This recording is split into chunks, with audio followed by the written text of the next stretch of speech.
제가 개인적으로 아는 여자 집사님이 계십니다.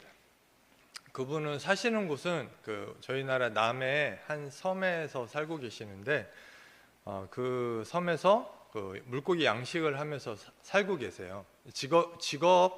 가족이 그걸 하니까 직업이죠. 그 여자 집사님은 원래 섬 출신이 아니에요. 어디냐면 인천이에요. 인천이고 도시 여자예요. 도시 여자. 처녀 때까지 도시에서 직장 일을 하다가, 그 얘기는 제가 잘 못 들어서 모르겠지만 어떻게 하다가 그 섬에까지 가서 결혼을 하게 되는지 모르겠지만 하여튼 시집을 그 섬으로 간 거예요. 그리고 지금까지 한 5, 6년을 그렇게 살고 있습니다. 근데 이분이 참 신앙생활이 참 좋으세요. 주일날도 예배 드리고 수요 예배도 드리고 금요 예배도 드리고 새벽 기도도 빠진 적이 없어요. 거기다 주일날 봉사를 하는데 주일학교를 맡으셨어요. 우리 김옥공 원사님처럼, 우리 정 집사님처럼 이렇게 주일학교를 맡으셨는데 시골이잖아요. 전도사님도 따로 없어요.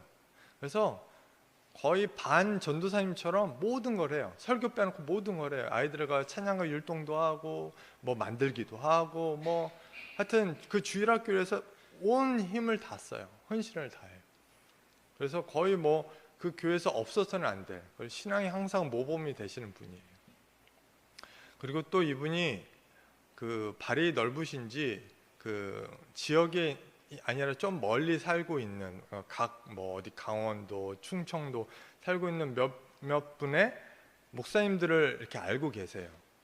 저를 알듯이 몇몇 분을 알고 계세요. 근데 이제 그분들 중에 이제 제 경제 상황이 안 좋은 목사님들이 계세요. 그걸 알고 나서 이분이 여자 집사님이 자기 돈으로 그 몇몇 목사님을 매달 후원을 하세요.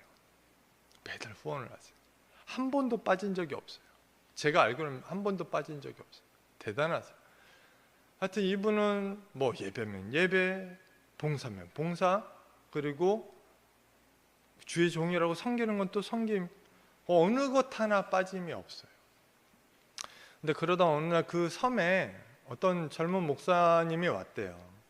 새로 젊은 목사가 왔는데 무슨 소문을 들어서인지 그 여자 집사님한테 왔대요. 그리고 그 여자 집사님한테 자기가 이 섬에서 어떤 사역을 할 텐데 이 사역을 하기 위해서 돈이 필요하다. 돈을 좀 융통해 줄 수 있냐, 그런 얘기를 한 거예요. 여자 집사님은 신앙이 좋으니까. 근데 자기 그 물고기 양식해서 돈을 이제 버는데 돈이 많이 버냐? 아니에요.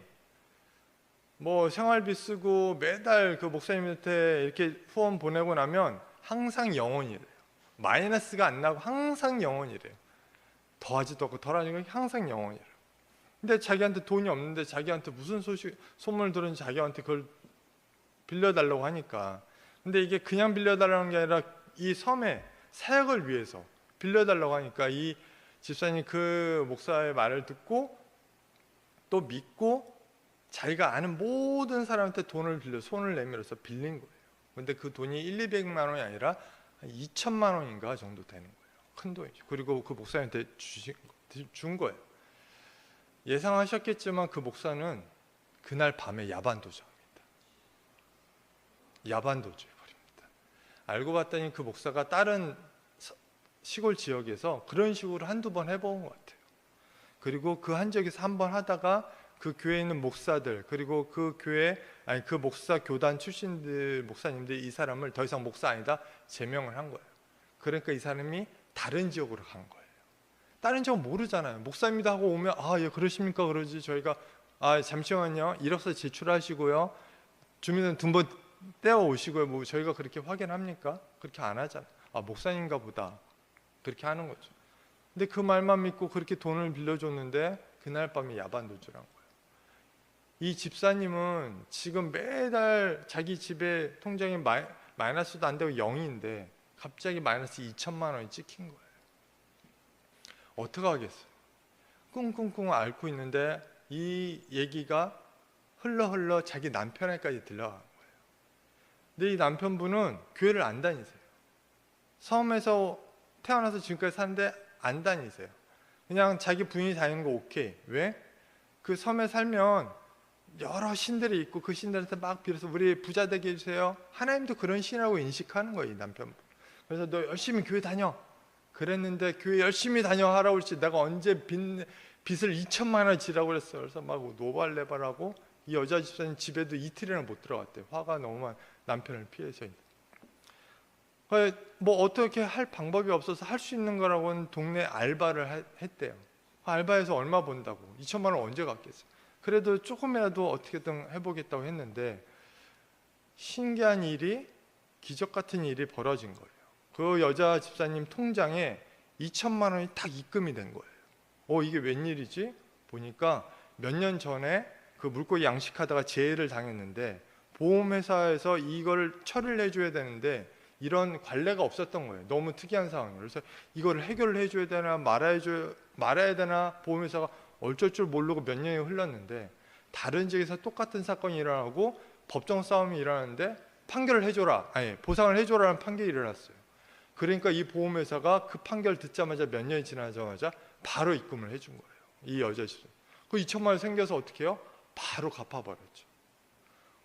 그래서 우리는 너무 잘 됐어요. 왜냐하면 그 얘기를 듣고 저 말고도 이제 후원받은 목사님들이 각 지역에서 얼마나 열심히 기도했겠어요. 하나님 제발 어떻게 이 여자 집사한테 이런 일이 벌어집니까?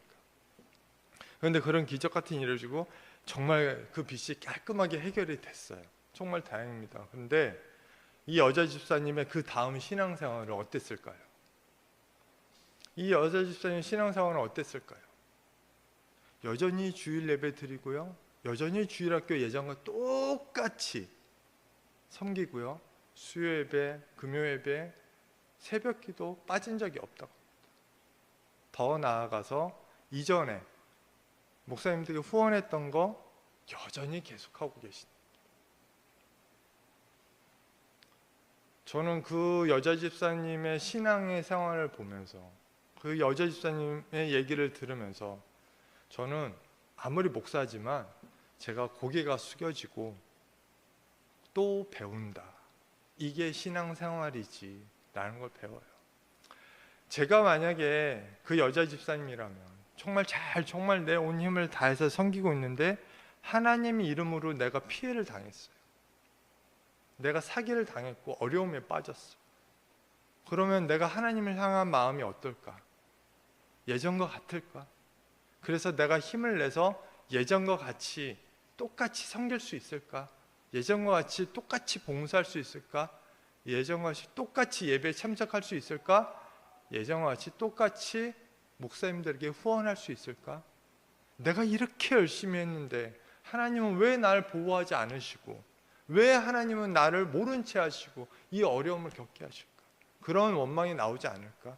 그래서 내가 하나님과 멀어지지 않을까? 예배도 이제는 주일날만 참석해버리고 주일학교 안 섬겨버리지 않을까? 목사님 후원은 상상도 하지 않고 오히려 그거 내가 차곡차곡 모아서 1년에 1200만 원 만들어갖고 내 자녀한테 그걸 다 써야지, 그런 마음 들지 않을까라는 생각을 해봤어요.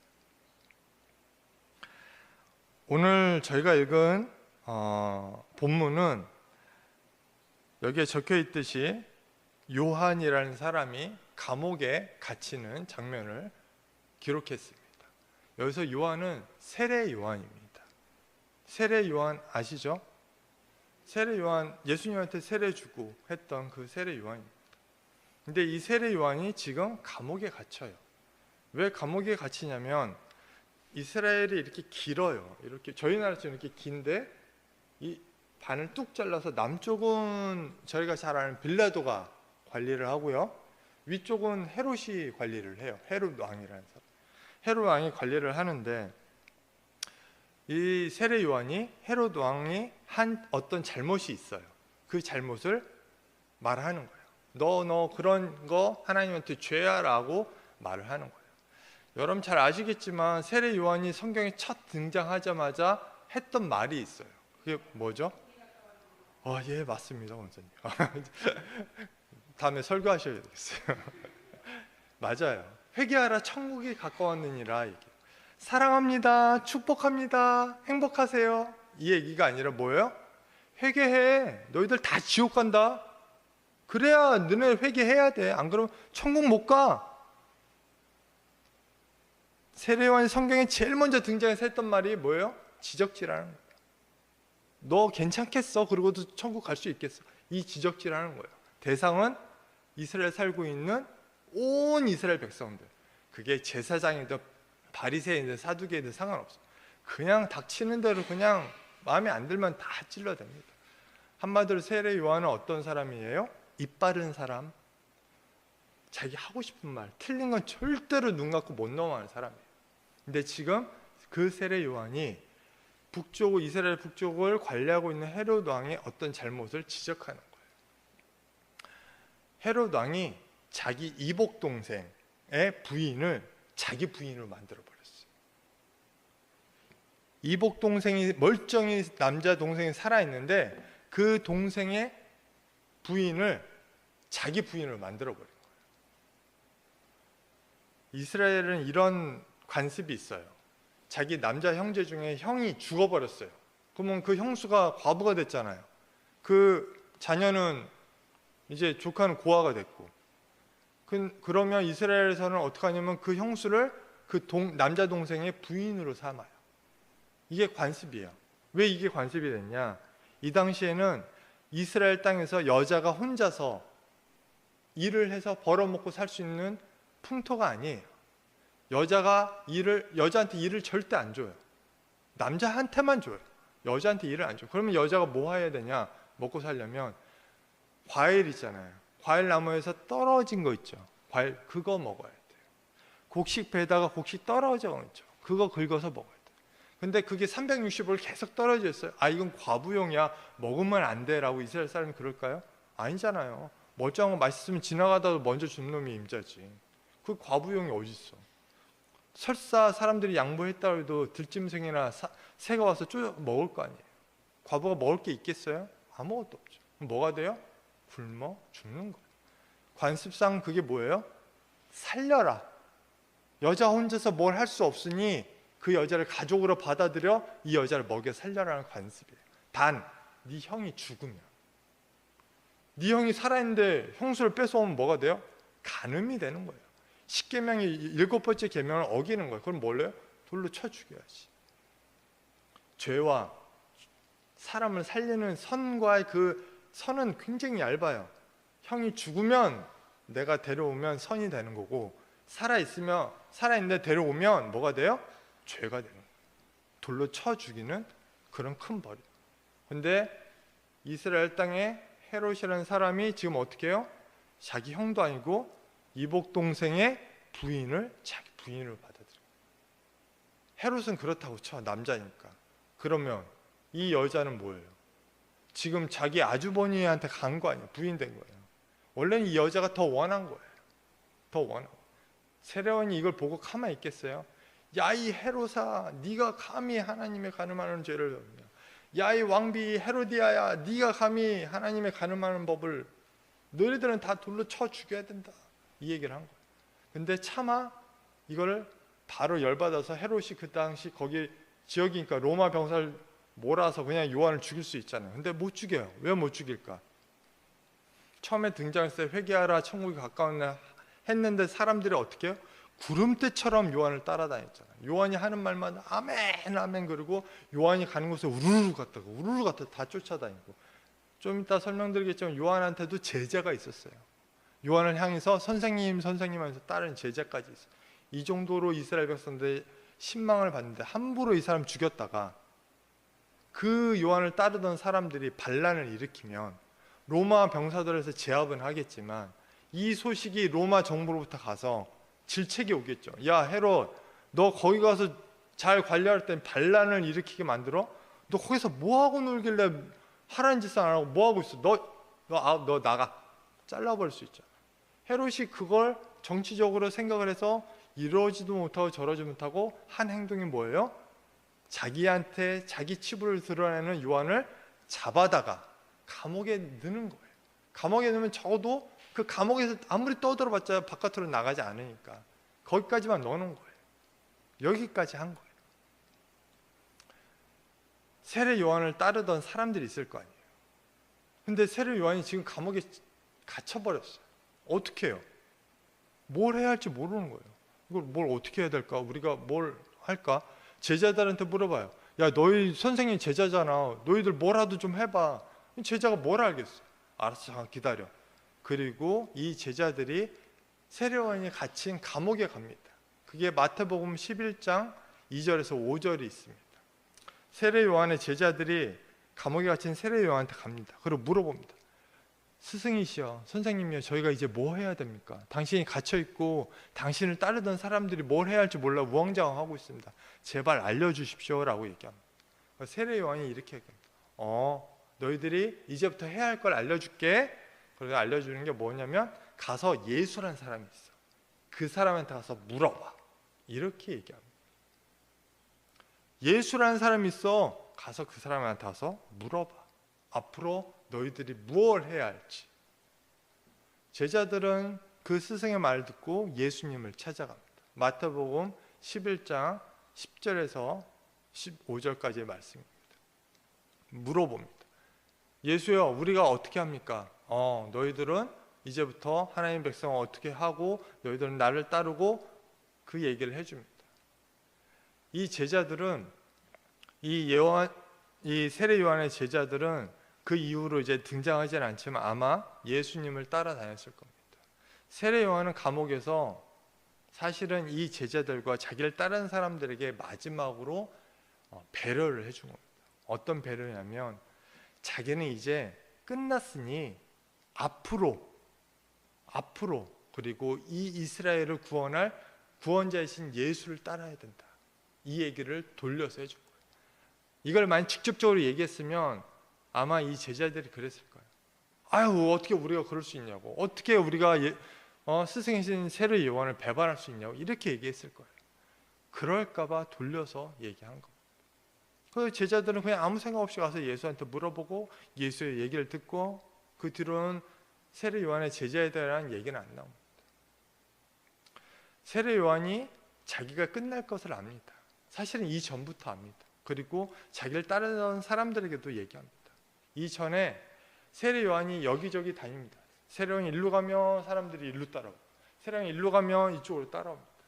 그런데 어디선가 저 갈릴리 호수 근처에 예수라는 사람이 나타났고, 예수라는 사람이 기적을 펼치고, 예수라는 사람이 말씀을 전하는데 사람들이 구름대처럼 모이더라. 이런 소식을 들은 거예요. 누가? 세례 요한을 따르던 사람들. 그래서 세례 요한한테 찾아옵니다. 스승이시여, 지금 제가 얘기를 들었는데 저 갈릴리 호수 쪽에 예수라는 사람인데 기적을 펼치고 말씀을 전하는데 사람들이 막 그쪽으로 모인답니다. 우리 어떻게 할까요? 우리 이렇게 보면 저희가 세력을 뺏길 것 같은데 이러지 말고 우리 40일 특별 새벽 기도회 할까요? 아니면 뭐 부흥회 좀 할까요? 강사들 모아서. 이런 분위기예요. 왜냐하면 점점 자기를 세력이 빼앗기고 예수의 세력이 점점 많아지는 걸 느끼니까, 위기감을 느끼니까. 근데 세례 요한은 이렇게 얘기해요. 그는 흥하여야겠고 나는 쇠하여지리라. 그 예수는 점점 많은 사람들로 하여금 기적을 펼치고 말씀을 전해야 될 인물이고, 나는 이제 그만 말씀을 전해야 되는 사람이다 라고 얘기를 이미 이전에 해요. 그리고 이후에 이렇게 감옥에 갇히고 또 자기를 찾아오는 사람들 향해서 예수를 다시 한번 소개하는 겁니다. 이때 세례 요한의 나이가 몇 살인 줄 아세요? 30살이에요. 30살. 예수랑 동갑이에요. 예수님보다 6개월 먼저 태어났어요. 근데 이 세례 요한의 일은 뭘까요? 딱 하나. 예수님이 가실 길을 먼저 다지는 거예요. 하나님한테 받은 임무는 딱 하나예요. 예수님이 가실 길을 먼저 다지는 거예요. 그래서 뭘 했어요? 회개하라, 천국이 가까웠다. 예수님이 이후에 사역을 시작할 때 제일 처음에 뭐예요? 회개하라, 천국이 너희 것입니다. 똑같은 말을 예수님도 이후에 하십니다. 누가 먼저 했어요? 세례 요한. 왜 먼저 했어요? 하나님이 자기에게 주신 일인 거예요. 근데 나이가 몇이에요? 남자로서 30살이에요. 알 거 다 알고, 지금 고개 딱 들어보면 자기 주위에 구름 같은 이스라엘 백성이 자기를 따라요. 워 하면 일로 넘어, 이 하면 일로 가고. 제가 선생님을 모시겠습니다. 제자들 꼴려 있고, 감옥에 있어도 사람들이 찾아.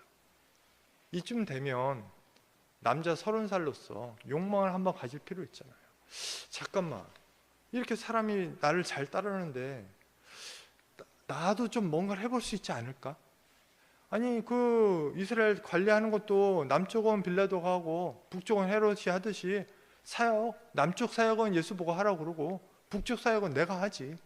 그럼 좀 되잖아. 나도 이 정도 힘이 있고 내 말 잘 따르는데. 그 정도 마음 가질 수 있어요. 남자 30살에 그 정도 욕망 없는 남자가 어디 있어요? 지금 내 눈앞에 이렇게 많은 사람이 내 말 한마디 떨어지길 막 애걸애걸 복고를 하고 기다리고 있는데, 근데 세례 요한이 하는 말들은 아니랍니다. 나는 이제 끝났어. 나의 역할은 여기까지야. 그리고 너희들한테 새로운 구원자를 소개시켜 줄게. 바로 예수님. 저분을 따라가. 저분이 하는 얘기를 다 들어. 난 여기까지야 라고 얘기합니다. 그리고 세례 요한이 뭐 합니까? 감옥에 갇히고 얼마 안 있다가 헤롯 왕의 딸이 춤을 춥니다. 헤롯 생일 때. 그리고 헤롯 왕이 너무 이뻐서 딸에게 얘기합니다. 네 소원이 뭐냐? 나라의 반이라도 주겠다. 그러니까 딸이 엄마랑, 헤로디아 엄마랑 상의합니다. 그리고 세례 요한의 머리를 주세요 라고 딸이 소원을 얘기합니다.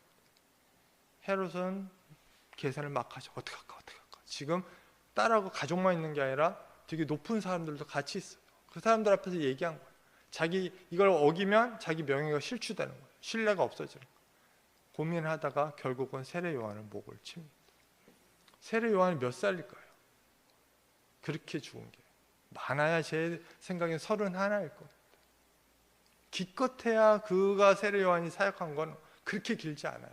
많이 했어야 3, 4개월. 많이. 그 남은 시간은 감옥에 갇혀 있고 죽은 거예요.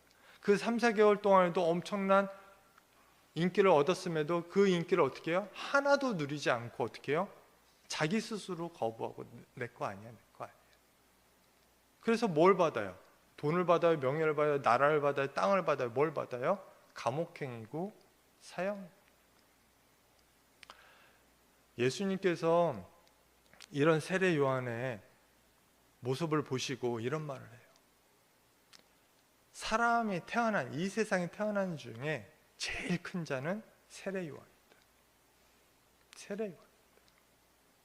예수님 보시기에 세례 요한은 제일 큰 자예요. 그 짧은 사역하면서 내 앞길을 닦으면서 많은 유혹거리가 있으면서 그는 그 스스로 그 모든 걸 감수해낸 거예요. 죄송하지만 누가 세례 요한 하고 싶어요? 다 예수님 하고 싶지. 다 주인공 하고 싶지. 누가 그런 조연하고 싶어요? 세례 요한은 스스로 그걸 받은 거예요. 근데 그 길도 어때요? 쉬워요? 세상에 제일 험난한 감옥행과 사형감이잖아요. 그런 세례 요한을 보면서 예수님은 찬사를 보낸 거예요. 하나님이 보시기에, 예수님이 보시기에 이 세상에서 제일 하나님 마음에 든 자는 세례 요한입니다. 세례 요한.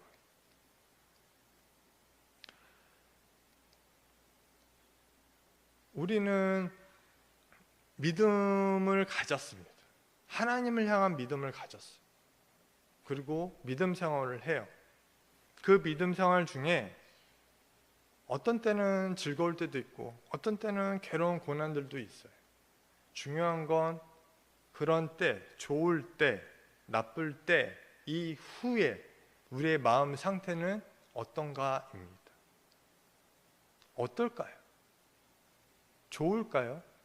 여전히 하나님을 사랑하는 마음이, 하나님을 향한 믿음이 계속 머물러 있을까요? 아까 전에 제가 설교 처음에 한 여집사님의 일화를, 신앙에 있었던 일들을 얘기해 드렸잖아요. 여러분들 그 여집사님의 그 일화를 들으시고 어떠세요? 대단하다고 생각하시죠? 믿음 정말 대단하다고 생각하시죠? 그럼 세례 요한의 이 말을 듣고 이 일화를 여러분 잘 아시지만 어때요? 세례 요한의 믿음 정말 대단하다고 인정하세요? 쉽지 않죠. 세례 요한은 왠지 굉장히 멀리 있는 것 같고 그 여집사님은 바로 옆에 있어서 어때요? 나도 여집사님 같은 믿음을 가지고 신앙생활을 해야 되겠다. 나도 모르게 배우잖아요. 그런 여집사님의 그런 신앙의 그런 믿음의 모습이 그 소식을 들은 다른 신앙인들에게 뭐가 돼요? 귀감이 돼요. 그리고 도전이 되고 나도 그런 상황이 되면 나도 그처럼 그 여집사님처럼 행동해야지 라고 생각이 들 거예요. 여기 계신 분들 그 여집사님과 다를 거 없어요. 뭐 돈이 많냐 적냐 뭐 그런 차원이 아니에요. 내가 하냐 안 하냐의 차원이에요. 그 여집사님 믿음이 이 정도였어요. 뭐 봉사하고 예배 안 빠지고 후원해서 믿음이 이 정도였다고 합시다. 근데 그 고난을 받았잖아요. 그럼 어때요? 그 다음에 하나님을 향한 마음이 어때요? 접어지겠죠. 하지만 그 접어지는 마음을 하나하나 그 집사님이 다시 세워 올려놓은 거예요. 우리가 보기엔 이게 믿음이 그냥 그 위치로 다시 올라간 것 같죠? 아니에요. 이만큼 더 올라간 거예요. 그 집사님의 믿음. 우리는 이만큼 올라간 그 집사님의 믿음을 보고 나도 이만큼의 믿음을 채워야 되겠다 하는 거예요. 여기 계신 분들 힘들잖아요. 그냥 삶이 힘들잖아요. 죄송하지만 삶이 힘든 건 누구나 힘들어요. 그걸 위안할 마음은 저는 없어요. 제가 싫어서가 아니라 그건 제가 뭐 어떻게 할 마음은 없어요. 어떻게 해드릴 수가 없어요. 하지만 하나님으로 인해 힘드시잖아요. 기대가 돼요. 왜냐하면 여러분들이 그만큼 그걸 끌어올려서 이만큼의 믿음으로 다시 올릴 거니까. 여러분들이 힘들어서 분명히 좌절할 수 있는 상황임에도 여러분들이 그 좌절함을 하나하나 끌어올려 믿음을 올리잖아요. 예전과 동일하게 똑같이 섬기고 똑같이 믿음 생활을 하잖아요. 그거는 똑같은 게 아니에요. 더 올라간 거예요. 그리고 여러분들이 그 고난 속에 믿음을 끌어올렸잖아요. 그리고 그 끌어올린 이야기를 우리 외에 다른 분들이 듣잖아요. 그러면 그분들이 똑같이 생각할 거예요. 나도 저 집사님처럼, 나도 저 권사님처럼, 저 장로님처럼 저 믿음 생활을 해야 되겠다. 똑같이 하는 거예요. 서로 뭐가 돼요? 믿음이 전파되는 거예요. 나도 저처럼, 나도 저처럼, 나도 저처럼. 우리가 뭐 해요? 그 집사님 믿음에 찬사를 보내고 대단하다고 인정합니다. 예수님이 세례 요한의 최고라 했을 때 우리는 별 반응이 없잖아요. 왜냐하면 예수님 수준이 아니기 때문이에요. 다시 말해서 세례 요한의 믿음은 예수님 수준인 거예요. 우리가 아직 예수님 수준이 아니기 때문에 세례 요한의 수준을 못 따라가는 거예요. 그럼 우리는 뭐 아무것도 아니네? 아니요. 그 여집사님의, 제가 아까 설교 처음에 얘기했던 그 여집사님 일화처럼 우리가 그런 고난들을 하나하나 이겨내서 믿음을 계속 이겨나간다면, 끌어올린다, 언젠가 우리도 세례 요한만큼의 그 믿음으로 올라갈 거예요. 그리고 그 올라갔을 때 우리는 누구의 찬사를 받을까요? 하나님으로부터, 예수님으로부터 세상에 이렇게 큰 자가 없다라는 찬사를 받을 거예요. 아직 나의 신앙이, 내가 겪었던 신앙의 삶이 누구한테 도전 의식을 주지도 못하고 귀감을 주지 못해서 나는 신앙이 작은가 보다, 믿음이 작은가 보다, 그러실 필요도 없으세요. 여러분들이 지금 하루하루 살아가는 동안 하나님과 아닌 것과의 그 가운데 서 있잖아요. 어느 순간에는 하나님 쪽으로 바짝 붙었다가 어느 순간에는 하나님 아닌 쪽으로 바짝 붙었다가. 여러분들이 하나님과 가까이 붙으면 붙을수록 여러분들의 신앙과 믿음과 점점 높아진다고요. 그래서 여러분들의 신앙 얘기를 누군가 들었을 때는 대단하다, 대단하다 할 수 있는 겁니다. 오늘 그 여집사님 얘기와 세례 요한의 얘기를 한 이유는 하나입니다. 여러분들이 하나님을 믿음으로 당하는 모든 고난을 온몸으로 그냥 받으십시오. 정말 죄송하지만 받으십시오. 그것만이 여러분들의 신앙을, 믿음을 올리는 방법입니다. 그거 방법 외에는 없습니다. 학생이 자기가 얼마나 공부 잘하는지 알 수 있는 방법은 딱 하나예요. 시험 보는 것밖에 없어요. 우리한테 힘들다고요? 나 하나님 믿어서 뭐가 어쩌고 힘들어. 기회입니다. 자기 자신 얼만큼 신앙이 높은지, 얼만큼 신앙이 단단한지, 얼만큼 신앙이 흔들리지 않는지를 확인해 볼 수 있는 기회입니다. 그 기회를 원망으로 하지 마십시오. 왜 하나님 나한테 이런 일이, 왜 하나님 나한테 이런, 그렇게 원망하지 마십시오. 하나님이 어쩌면 저희에게 주시는 기회일 수 있습니다. 그리고 그 기회를 잘 이용해서 여러분들의 믿음을 올리시기 바랍니다. 그래서 저도 올릴 겁니다. 그래서 여기 계신 우리 성도님들과 제가 예수님께 그리고 하나님께 이 세상에서 믿음으로 가장 큰 자들이다 라고 인정받기를 주님의 이름으로 기원하겠습니다. 제 기도하겠습니다.